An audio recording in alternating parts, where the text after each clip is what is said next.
Often when people give honest testimonies of their experience, they are using a short time to share what it has taken a lifetime to learn.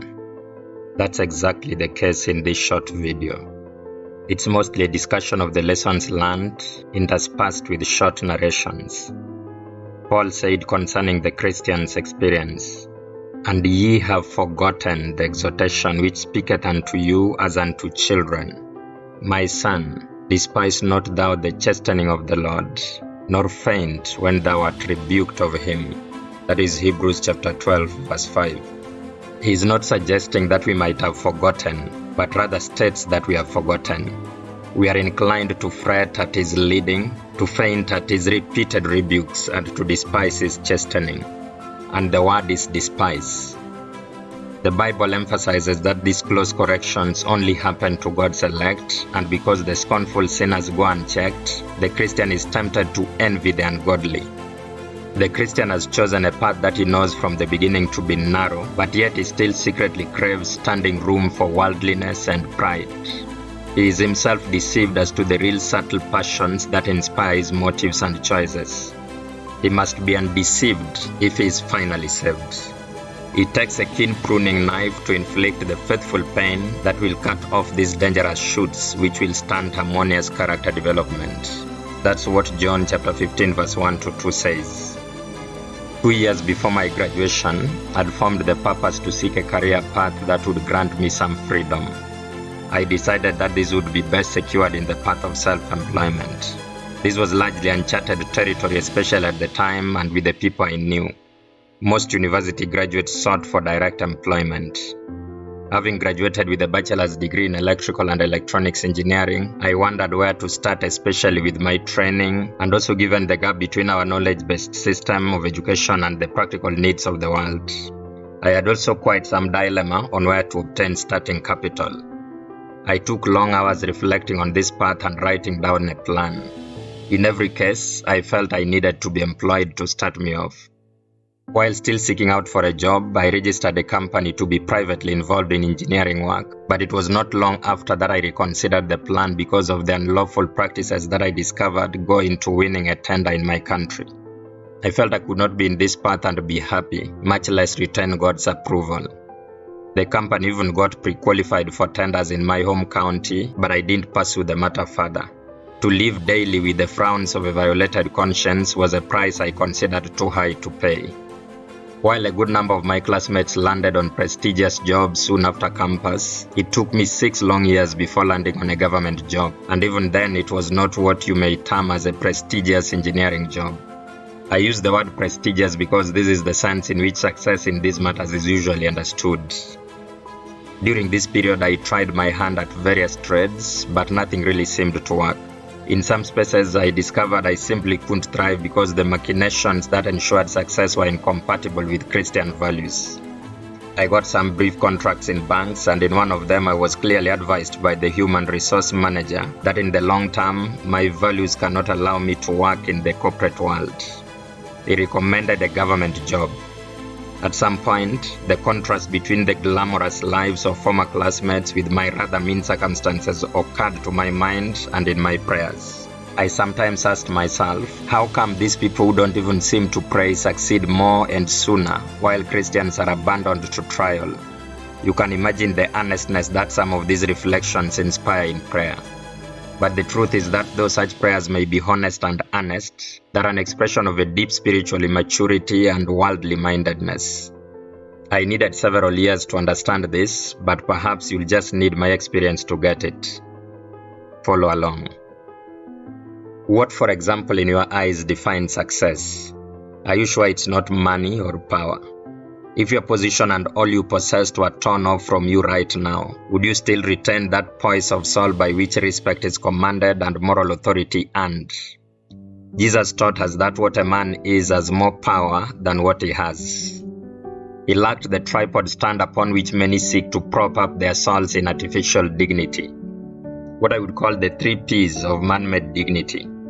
He was without possession and power and position. Yet he exerted the greatest influence this world has ever known. He was a terror to his enemies and an inspiration to his friends. This true dignity of soul is mastered most when the soul is torn off from all earthly supports and left to lean heavily upon its God. By his own testimony, Jesus lacked even a house. While this does not in the least condemn material possessions, it's a stern rebuke to our dependence upon them and being defined by them. Many feel hopeless and undone whenever they think they don't have enough of these things because they were defined by them. Society has simply shaped us like that. When people post their faces, their possessions and positions on social media, it's because these things define them. And it's how they'd love to characterize themselves to the world. It's too often the case that behind the glamour and facade, a practiced eye will usually discern a painful emptiness within. When some of these things are lost, they lose face and their souls lose the stamina to be of any influence in the world. They feel like dying. So the big question is, can your soul still maintain its stamina if you lost these artificial props? If you are in Jesus' material circumstances? The discussion between Jesus and the disciples, and particularly with Peter in Mark chapter 8 verse 27 to 38, precisely addresses this crisis in the human soul. Many simply follow Christ for material prosperity and power over their detractors. This was the case with the disciples, and concerning this frame of mind, Jesus said, "You savor not the things that be of God, but the things that be of men." Savor is used here in the sense of to perceive or set the mind upon. We analyze situations on the basis of human passions like shame, strife, pride, and covetousness. In making decisions, we consult these perverse humors of the soul instead of consulting duty and our life work. What Jesus said to Peter in this discussion, he said 2,000 years ago to me. Yes, and to you. Many of us, because of a feeble awareness of the real value of our souls, wish to compensate for the lack by money or power or glamour. We want to have wealth and power and point to these things as evidence that God is with us and is proving our enemies wrong. This is a terrible mistake.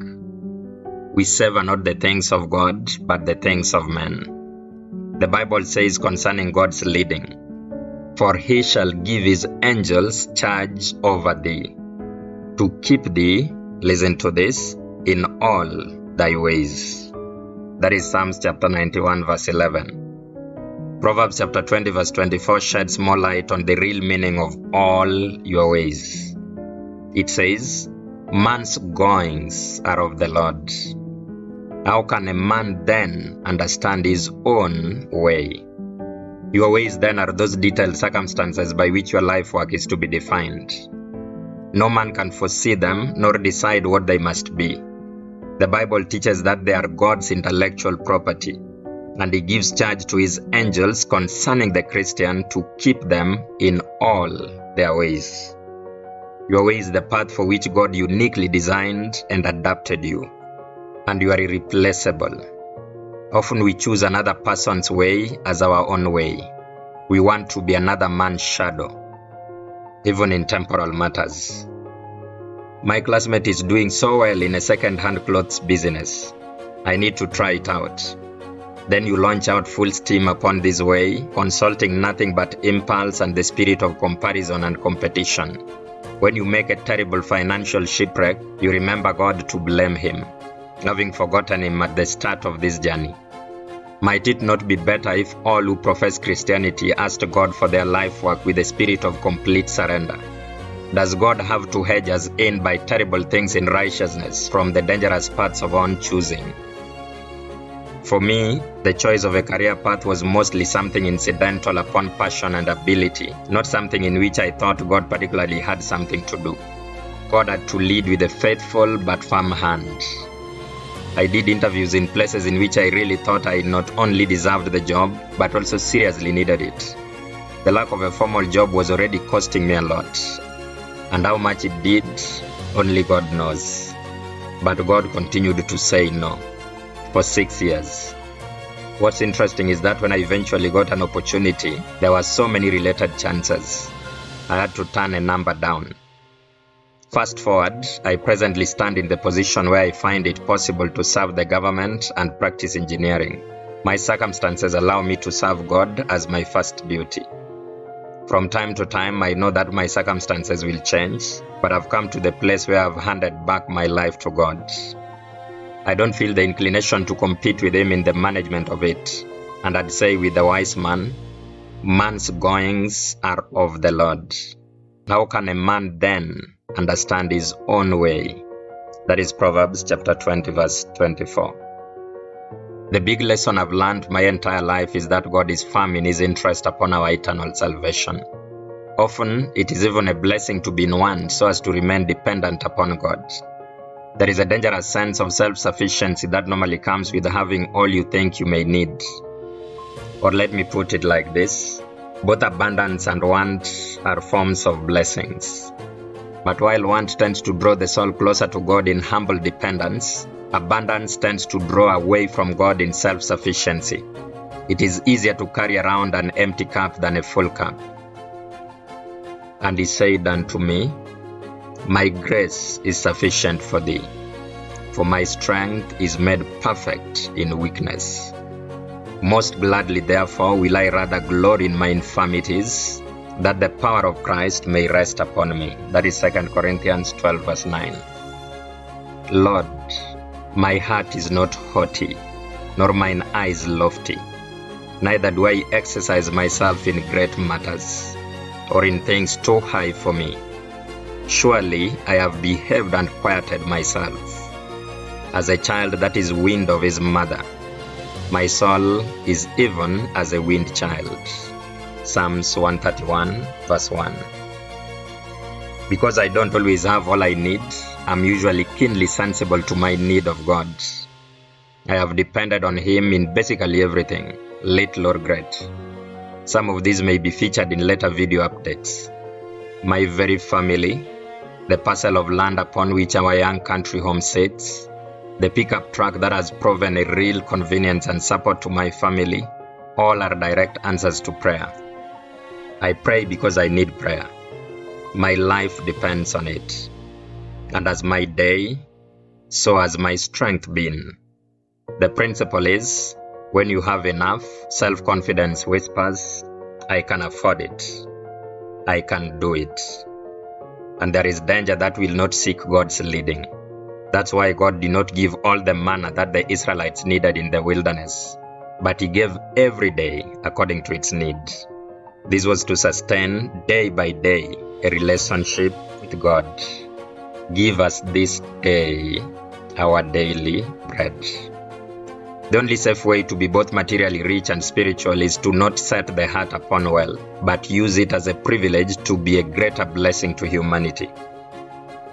I always wanted to undertake a job that would not place me in harm's way spiritually, and to live in an environment that would support the mental and spiritual prosperity of my family.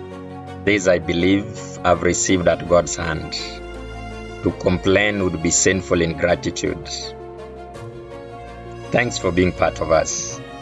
As you can see, this is life that continues to unfold, a script that continues to be written. We ask you to still stay around. There's a lot more to share. As always, we encourage you to subscribe to the channel. You may want also to share this video with a friend or family member who may need it. We do not only share testimonies, but also give short Bible commentaries and accounts, especially under the History of Christianity series.